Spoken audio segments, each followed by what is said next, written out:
Just about 2 hours ago, polls closed in South Carolina's special primary runoff election to decide who will be that state's Republican Senate candidate this November.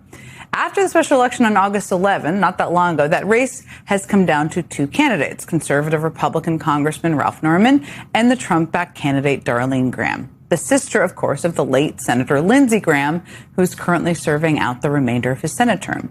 And right now we can project that Darlene Graham has won this Republican Senate runoff against Ralph Norman and will advance to the general election in November.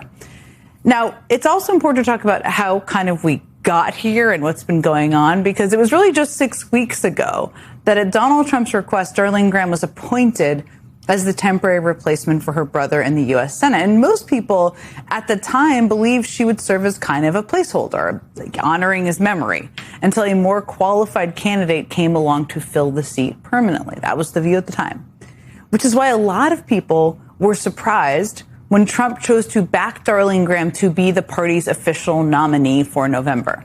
And since then, I will say, nearly every time she has opened her mouth, even Darlene Graham sounds a little surprised she's running for the seat. I mean, who could forget this particular moment? Are Taiwan and the South China Sea national security issues for the United States? And if so, why or how? I'm just going to be honest here. I'm not on national security. I'm not that informed on national security. But I do support the military. First of all, you're running for the U.S. Senate. That wasn't a particularly difficult question, even if you aren't a national security expert. And second, her brother made a name for himself talking about exactly these issues. Literally, Taiwan, then the South China Sea, and what should be done there. And then at a tele-rally last night, Donald Trump tried to do kind of a little cleanup for Darlene Graham. Here's what he said. She's tough, she's strong, and she's the perfect person to carry on the legacy of her brother. Very different people. She's very much about that affordability. He was very much about foreign affairs. Very different people. He was very much about foreign affairs, and she's much more about affordability. Okay? I mean, it's not the worst spin, I guess, from a man who sticks his foot in his mouth a lot. Well, that same day, Darlene Graham was asked about her position on affordability, and here's what she said. Is there some example of a piece of legislation you would introduce to help drive down the cost of things? We'll see when I get there. We'll see when I get there? Lady, you're there. You're already there.